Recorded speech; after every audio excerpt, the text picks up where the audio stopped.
I don't give a anymore. I had to stop giving a about people. That was the biggest thing. I had to stop caring what people thought about me. I realized that everybody's It doesn't faze me what anyone says about me. It doesn't matter what anyone says about me. Everybody that's talking to you about how jacked up you are, only thing they've done better than you is they've hidden their world better than you have. That's all they've done. No one knows me. No one has any kind of consideration for my feelings, my pain, or anything I've ever been through in my life. I just want to say from the bottom of my heart, I'd like to take this chance to apologize to absolutely nobody. The double champ does what the he wants. A friendly reminder that in 3 generations, everyone who knew us will be dead, including the people whose opinions stopped you from doing what you wanted all along. Imagine that someone you know achieves every dream and hits every goal they have. Years later, they get old and die. 2 years after that, how much do you care?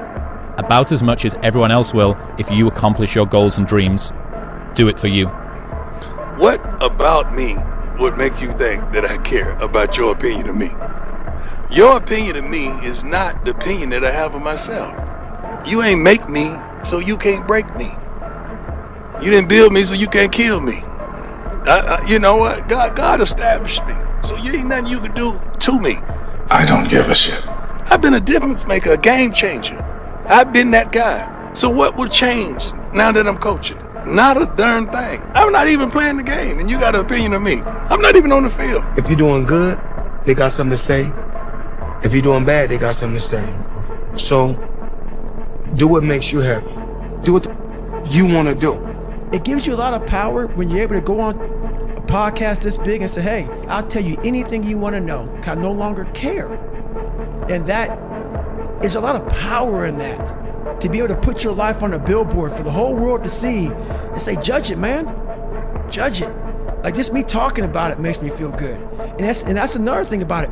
When you are willing to talk about how jacked up you are, the strength, that big rock that you carry, it just starts to come off you. It just starts to come off. That's why I do it so often. I'm like, hey man, I'll tell you anything you want to know. I'm tired of being afraid. I'm tired of not telling you shit. I'm tired of lying about how good I'm not.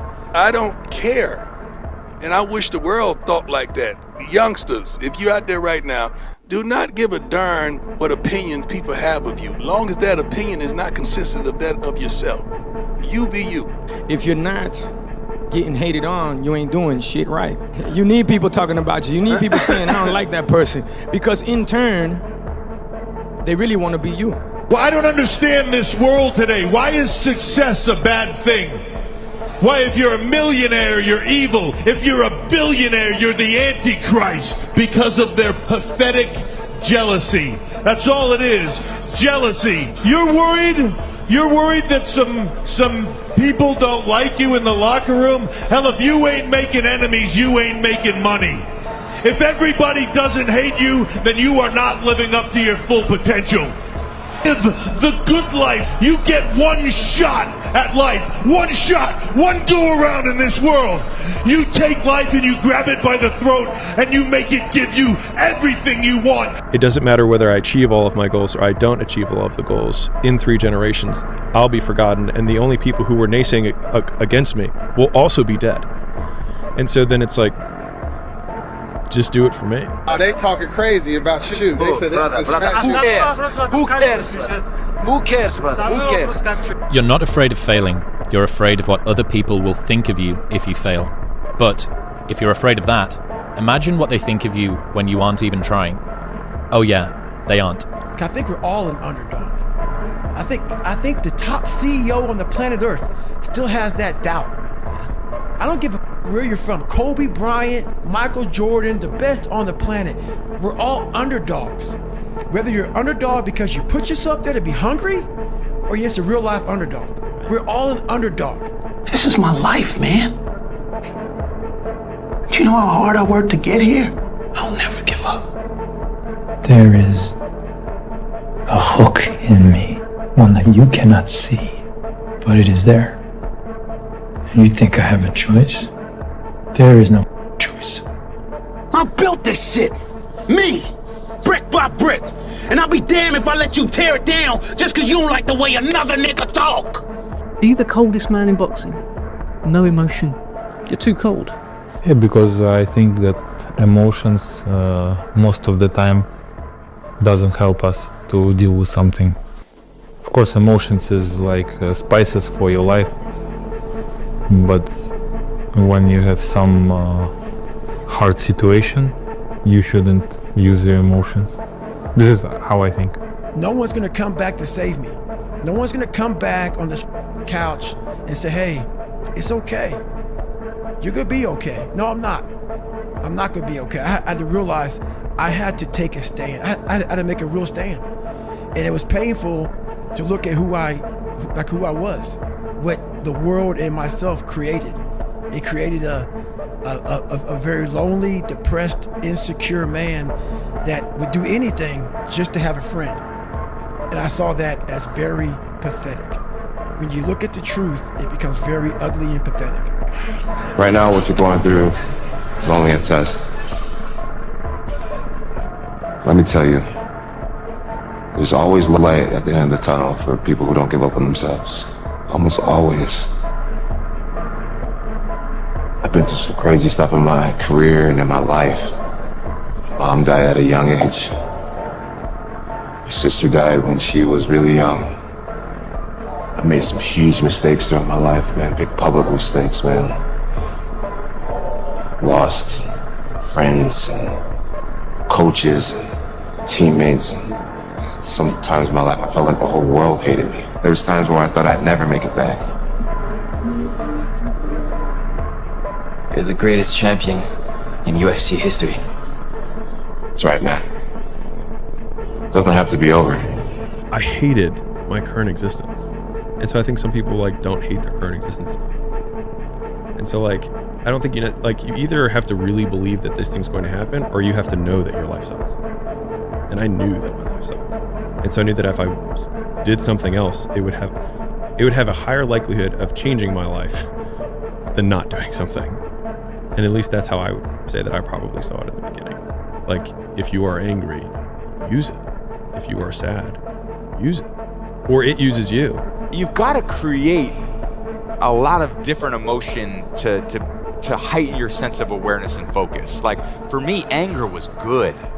Anger was good because it was motivating. The more I could create an enemy, the more I wanted to go on those guys. Man, if I could just, what did they say? You know, and what did they look like? Did they disrespect me at all? You know, and did that asshole say something? Like, those are little things that can get me right in the emotional frame of mind that when I ran on the field and I said, let's fucking go. Their opinion doesn't matter. Their opinion means nothing. Give it up there. It is literally an opinion. It's negative bullshit, and it means nothing to you. It doesn't mean anything. It doesn't affect, unless you're the type, sick, twisted type of person like me that likes to let it fuel you. You let it. It's like your, it's like your fuel, and other than that, it's useless. It means nothing. I started realizing if I can flip these insecurities upside down, if I can flip this fear, if I can flip all this shit that made me this depressed, insecure guy, if I can flip it and make it work for me versus against me, I started seeing the power in failure, the power in insecurity, the power in self-doubt. Because I looked at everybody, it may not be true, but that's how I looked at everybody as being way above me. I thought to myself, if I can be at the lowest part in the world, in the sewer, and be able to overcome all this shit, I started using that as power. And I slowly started passing the guys from Harvard, the guys from MIT, the guys who were from great families and shit. I'm like, oh my God, I'm catching up. I had nothing. So I started flipping it and using it as power. It's like, listen, if you're insecure, which everybody is, let's be real, you might as well use the insecurity to get something out of it, right? Like one of my favorite things about entrepreneurship is like, use what you've got.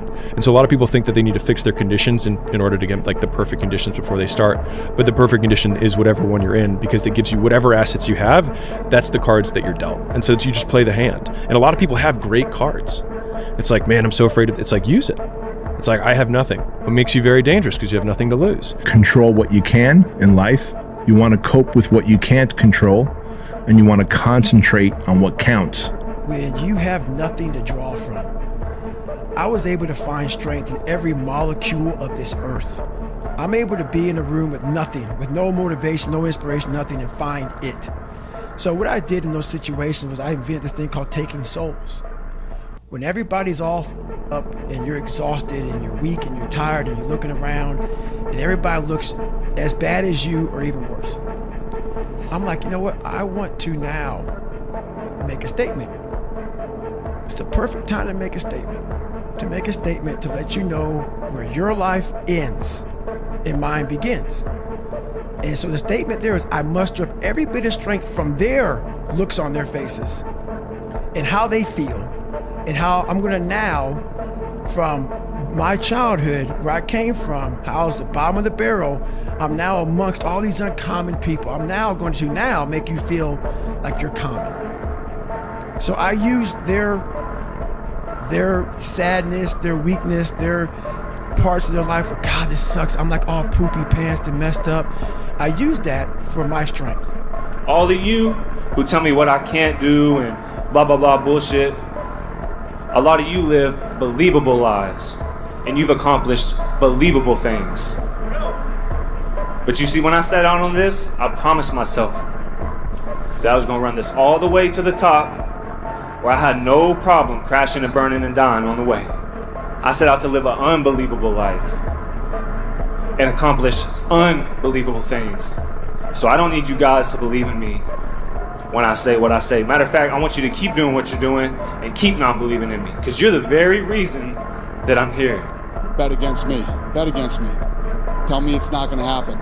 Tell me it's going to fail. I love it. I love every minute of it.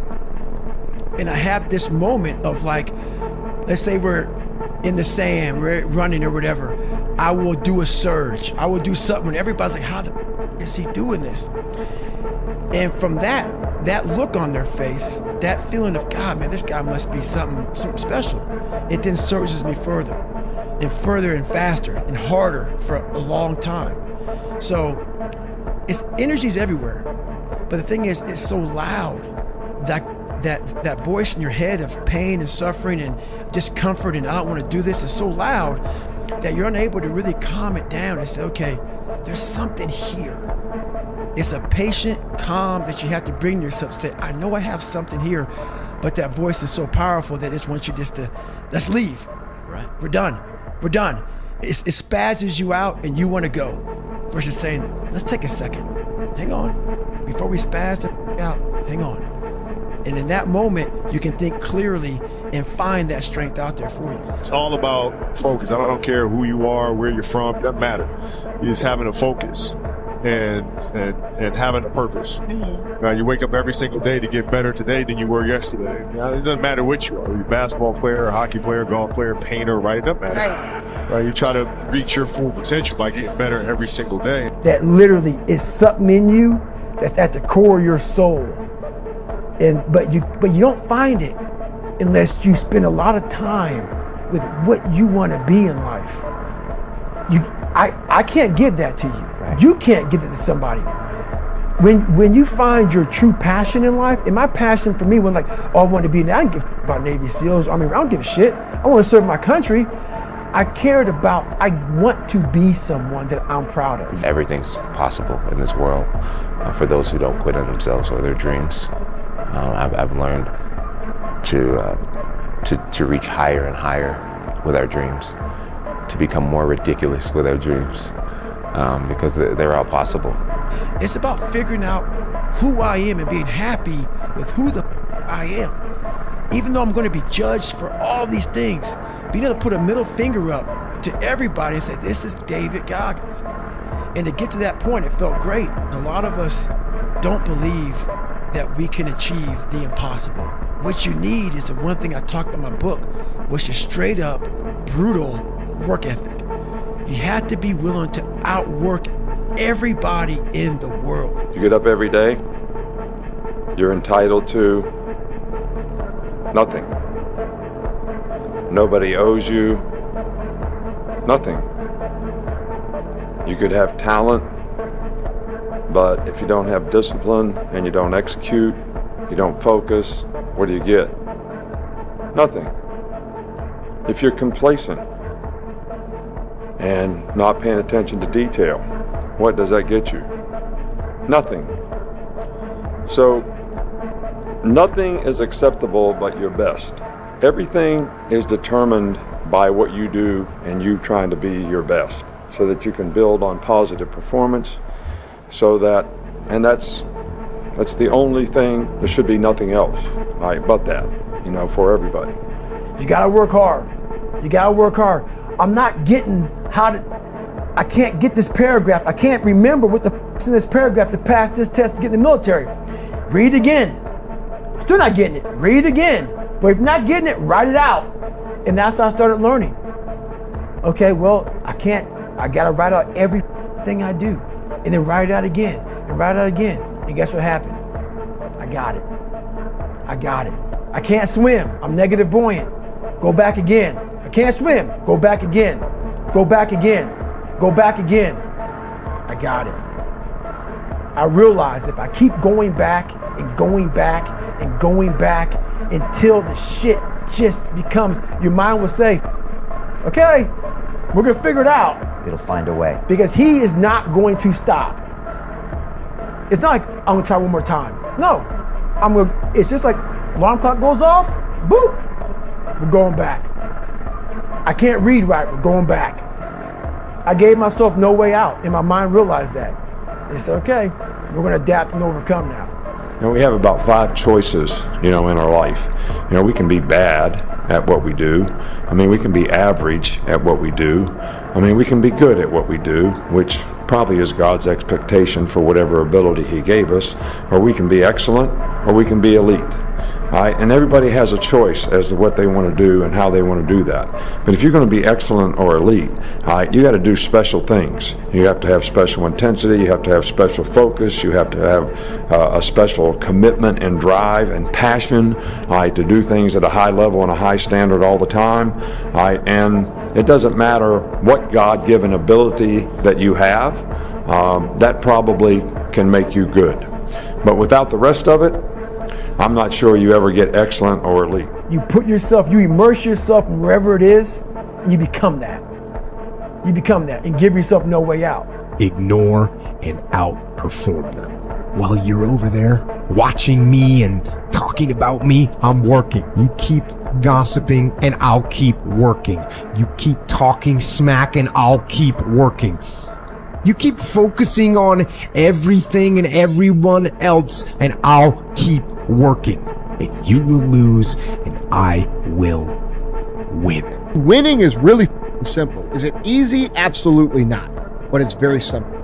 And we overcomplicate it by looking at it as like over the course of our life. You know, it's kind of like that saying, if you take care of the pennies, the dollars take care of themselves. Well, if you take care of the days and you win the days, your life's going to look like a win when you're all said and done. When that alarm clock goes off at 4 or 5 in the morning, your mind says no. You just say, it's just what we do. It's what we do now.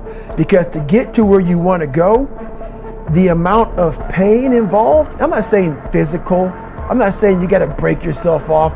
The amount of mental pain of how many times you're going to have to do something that you don't want to do to get to where you want to go is going to be, there's going to be more times you do something that you don't want to do than you are going to want to do it.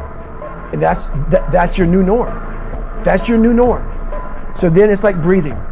And then once you do this over and over and over again, it becomes like breathing. I don't want to live this lifestyle, but to get to the other side of this, I have to. I always believe in training hard.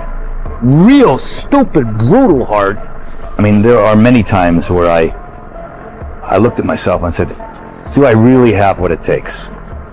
I mean, I was always wondering if I should keep going. And the answer was always, I have to. I have to.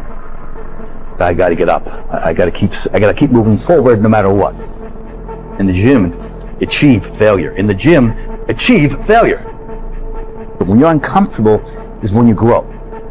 When you're in the gym and it hurts and you don't feel strong, that's when you grow. We all look for toughness. We all want it, but we look for it in a comfortable environment. You will not find toughness in a comfortable environment. Those of you who are listening to this, whoever hear this, you will not find it. I was trying to look for it everywhere. The only way you find it is to drown yourself in a position where you're just out of sorts, where you can't swim and you're drowning. Where you're drowning. You're drowning in life. But you say, you know what, man? That. I'm gonna figure out how to backstroke or something. I'm gonna figure out how to, and then through figuring out all these tools, your mind starts to, when you quit, your mind does this. Because you're out. Once you say, I'm not gonna quit, this is the 40%. When you quit, your mind says, we're done. So it doesn't expand. There's no expansion when you quit. When you say, you, this sucks, I'm drowning, I'm miserable, I'm suffering, I'm broken, but I'm not going anywhere. What happens to your mind is it does this. It says, he's not leaving, so we gotta expand. We gotta grow. We gotta figure this thing out. So then these compartments in your brain start to they have to work. They have to work. And then you start to engage parts of your mind that you never engaged before. But you can't engage it by sitting back in these nice chairs, drinking this nice water, talking to you, talking about what I want to do. That's where the 40% thing comes in. It comes in when you're in suffer mode and you say, I'm not going to quit. You're forcing your brain now to operate on a level it's not used to, but then it becomes used to it. I'm not afraid of it because I've had plenty. And now it's just time for me to say I'm tough, because what does not kill you makes you strong. Hey, guess what?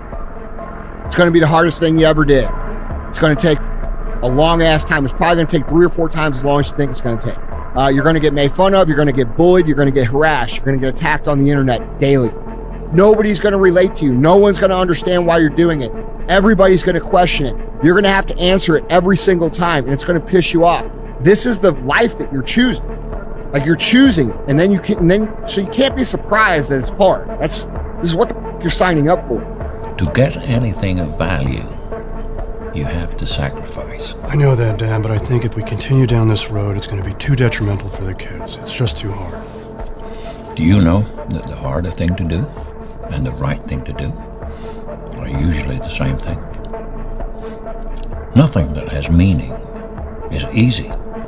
Easy doesn't enter into grown-up life. If you're gonna do it, do it.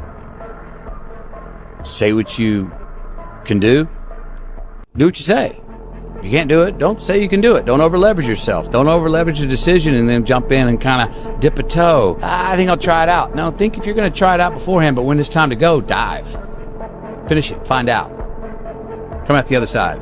Don't leave it and go, ooh, if I just would have. That keeps me up at night. I think it keeps a lot of us up at night.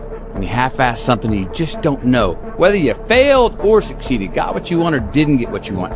Finding out and looking in the mirror and going, I didn't half-ass it, I went all the way, I found out, and that ain't for me. Or I found out, and you damn right that is for me. That's a great place to get to. That's your moment. That's your moment.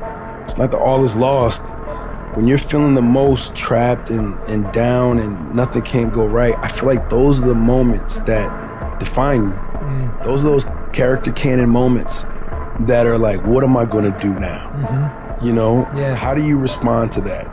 And thinking your way, feeling your way, working your way through those things on the other side, you know, you're the closest to getting what you want. It's always the hardest. It's always the feeling when you're getting ready to, you know, people give up right before they get what they've always wanted to get. People quit and they give up. And I will not be the person who quit before I got what I wanted or what I needed or what I felt I was supposed to have, you know? Like, and if that wasn't for me, it wasn't for me. I'm gonna keep grinding, I'm gonna keep knocking on the door until I get what I feel. A lot of us don't know of a whole nother world that exists. It's on the other side of suffering. Once you break these barriers that you have made for yourself, like the mind is the most powerful thing in the world. It is so amazing that I used to be a 300-pound guy and I thought that was it.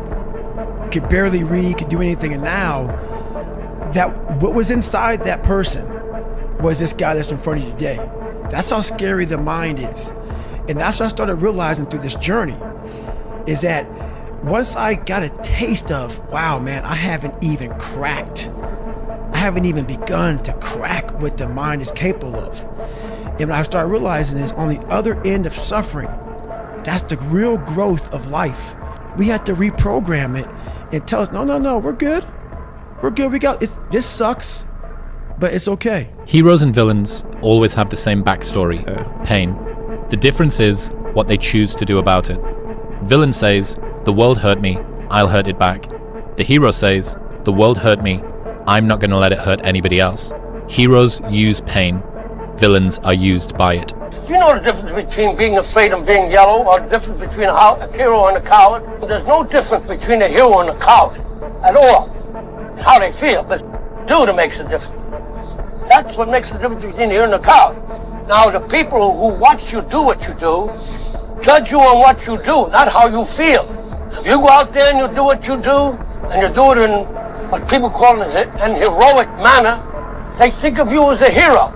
If you do things that the person does that often referred to as cowardly or whatever, they think of you in that way. But the hero and the coward feels exactly the same. You have to have the discipline to do what a hero does. It's like going to work. Like you go to work, you put your suit and tie on. I go into suffering every day. Every day, suffering, being broken, duct taping my feet up, stress fractures, shin splints, being broken. This is my new norm. And your mind says, if we're not broken, this ain't normal. We gotta be broken. So then your mind starts to get tougher and tougher and more callous. People, how did you run on broken feet? Broken shins. My mind knew this is how we operate. We're in Navy SEAL training. This is what we are. I became hell. And that became my new norm. I gave myself no way out. There was nothing outside these walls of hell. Nothing. I love God, but for a short period of time, I became the devil, because that was hell. I became the boss, the owner, the CEO of Navy SEAL training. That was my mindset. And that's how you get through things. You could change your whole life by changing what you put in your brain and what you put in your mouth. Whatever it is that you're trying to do, you have to execute in the finite, in the small things, daily, day after day after day after day, and you have to learn to fall in love with the process, understanding that falling in love with the process is the key to success. It's the real fun. The real fun is the process. It's the journey. It's not the result.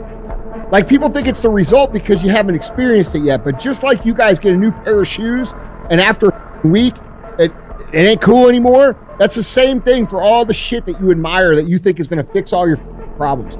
It's like a new pair of Nikes, bro. In a week, you're not going to give a. And that's we focus so obsessively on the end result, which is great because it produces the journey. But in reality, the journey's the jam, dude. A lot of us want to find peace first. So people say, man, you always talk about this suffering and pain and shit. I'm at peace right now because I went through that. You don't find peace first. If you do, Merry Christmas. More power to you. More power to you.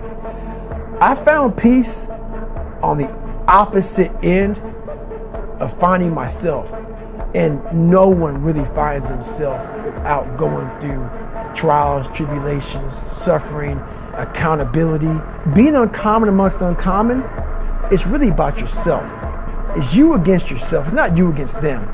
But it sounds like that because really these guys are uncommon. Once you become a Navy SEAL or whatever you become, a big CEO, you're now common again. So everybody looks at these guys as uncommon. But once you become one, we're all guys again. We're all in the same group of guys. We're all in the same fraternity. So how do you separate yourself from the best? You're gonna piss some people off when you do that. Because they all think, whoever CEOs, special operators, athletes, they all think they're the best. They're all alphas. Females, males, all alphas. So once you get in these groups, and you're like, you know what? I don't want to be like you anymore. You want to be better. I want to be better than you. You want to push yourself even harder. I want to put all this shit to shame. Not to put you down,